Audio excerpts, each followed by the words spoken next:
Nola erabakia dela edo ama izan? Argi dago.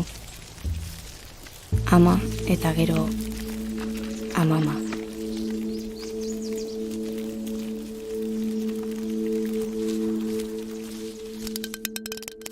Lagunak, herriak, elizak, diote familia.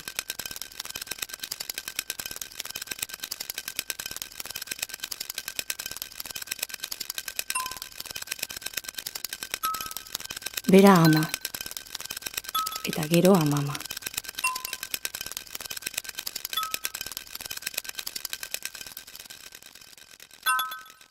Azkenik Adela ama da, eta bere ama, amama.